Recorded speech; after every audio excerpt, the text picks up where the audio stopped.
I'm an asthmatic nomad susceptible to lung infections, so coronavirus is something I should probably take seriously. In this video, let's talk about traveling during this time of COVID-19.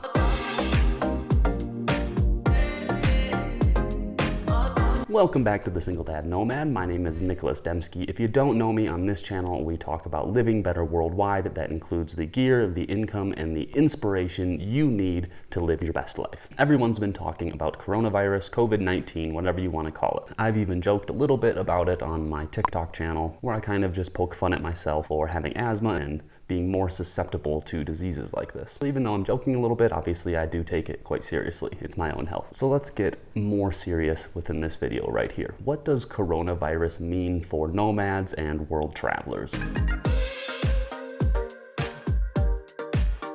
First of all, let's just mention that there are infectious diseases all over the world. There are lots of places that if you are going traveling, you should definitely look into vaccines first. But there is no vaccine for the coronavirus. So if you're traveling, I think the best thing you can do first is catch up with all the governments of wherever you're going to be traveling to.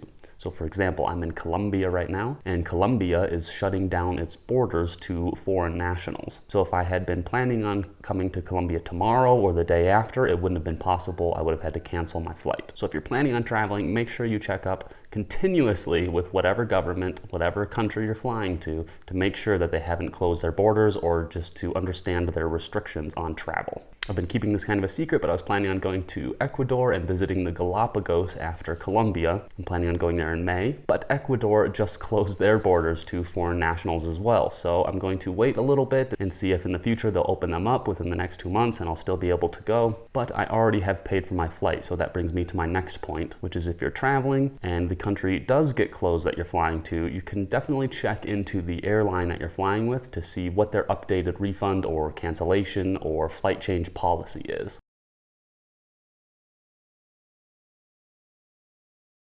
I'm going to be flying with Copa Airlines, so I can't cancel my flight, but I can get a credit for it without any kind of fee or anything like that. Be sure to also check with your hotels or Airbnb. They may be offering free refunds as well for any plans that are going to be canceled due to the coronavirus fears around the world.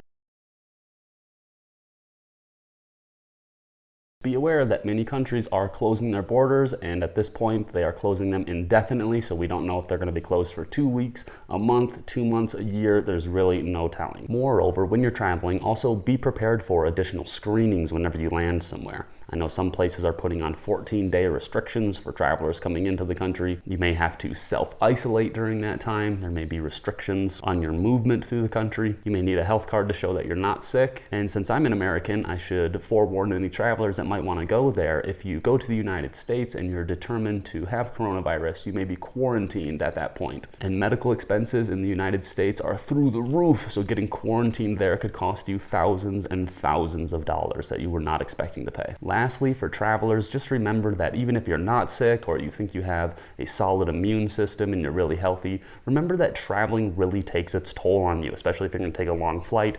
It's dehydrating, it wears you down, and this can bring down your immune system as well. So just make sure you're really taking extra good care of yourself while you're traveling during these times. And if you do plan on taking care of yourself, why not give this video a like so other people can remember to do the same thing? It might also be a good time to drop any questions that you have about coronavirus down into the comments. So let's talk about it. Let's discuss this.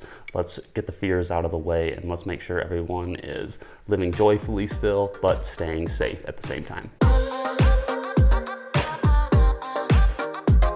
So which countries are being most affected by coronavirus right now? Well, I'm using the CDC for this information, so you can go over to their website to verify it, especially if it's going to be updated. You know, there's no telling that by the time I publish this video, that more countries won't be added into specific travel advisory categories. There are some countries listed under the level 3 travel advisory. That means that there is widespread community spread and transmission. There are restrictions being put in place, and all non-essential travel is being frowned upon. As for the level 2 travel warnings, that's one step down. It means there is still spread in those communities, but not widespread transmission as in the level 3 communities. And in fact, the CDC has placed a level 2 travel warning on a global outbreak notice. So this is a general recommendation that older people or anyone with a compromised immune system should avoid non-essential travel, if at all possible.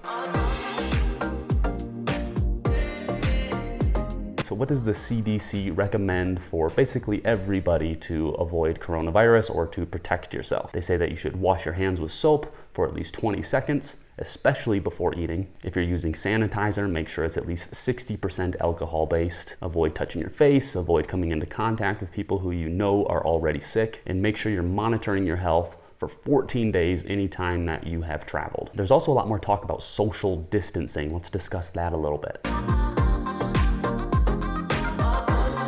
Social distancing is the idea of keeping yourself away from crowded places. The first time that I heard about this was during the Spanish flu. Obviously, I wasn't alive then, I had to research this. But during the Spanish flu outbreak, there were some American cities who implemented social distancing programs and others who did not. So during the Spanish flu outbreak, Philadelphia held a parade where roughly 200,000 people showed up. And not long after that, Philadelphia's hospitals were flooded with sick people, and it caused a gigantic problem. Compare that to other cities like St. Louis, where they had implemented these social distancing programs and they were seeing fewer Spanish flu cases within those types of cities. Moreover, there's also the idea that people can be infectious even when they are not showing any type of symptoms of coronavirus. So in these times, you might also want to just keep your distance from other people because you don't know who's sick, who's not sick, or who's infectious, or who's not infectious. Now I want to let you know a little bit how I'm going to handle coronavirus personally as a single parent nomad.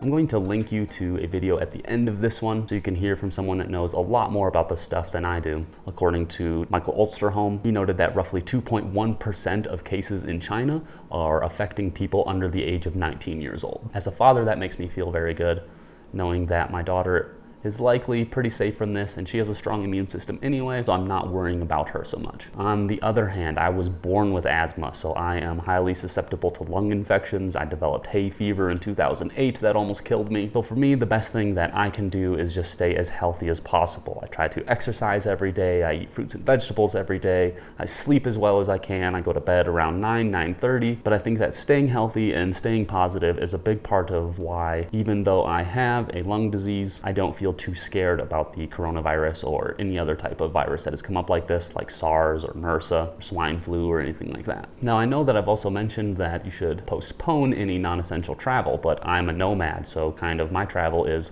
all essential. I can't stay in Colombia for longer than 6 months, and I'm going to wait for the possibility that Ecuador will reopen their borders before May, so my daughter and I can still go to the Galapagos. Of course, if they don't open their borders, I'm not going to be traveling anywhere with a level 3 travel advisory or any place that has restrictions on travelers or might quarantine people once they arrive. I'm not against those policies. I just want to make sure that I don't disrupt my own lifestyle too much or commit to another way of living just because there is global fear around some disease. There are so many diseases out there, so many different ways to get sick and die, and I've come close enough in the past, and I've thought long and hard enough about what it means to have this life in the moment that I honestly spend almost zero time worrying about this kind of stuff, and if it's going to impact my travels, I'll just find a way around it. Moreover, I also think that I'm just not that social anyway, so I'm not going to bars, I'm not going to big concerts and things like that. I'm not putting myself in situations where I'm in a huge crowd. Supermarkets might be one place where I would end up in a crowd, but being shoulder to shoulder with people is just not my style, and so that's not something I'm very worried about either. I think I'm just going to keep enjoying my life and doing what I'm doing because I know one day I'm going to die.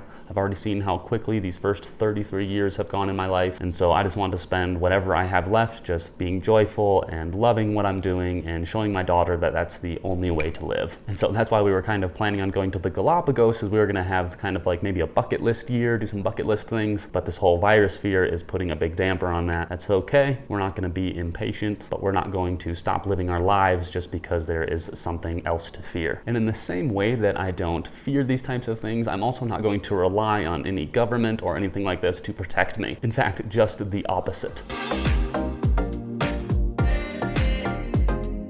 So travelers, I don't want you to necessarily give up on your travel plans or quit being a nomad, but I do want you to be thoughtful. I want you to stay healthy. And if you're feeling sick at all yourself, I want you to make sure that you're isolating yourself from anyone else so you don't spread coronavirus or whatever you may have. I want you to check out a few more videos. This one up here is going to show you a playlist where I talk more about being a single parent nomad. And this one down here is going to be the video that I recommended you earlier where you can learn more about coronavirus. Don't forget to subscribe to the channel. Give it a like if you haven't already. And I will see you next time. Peace.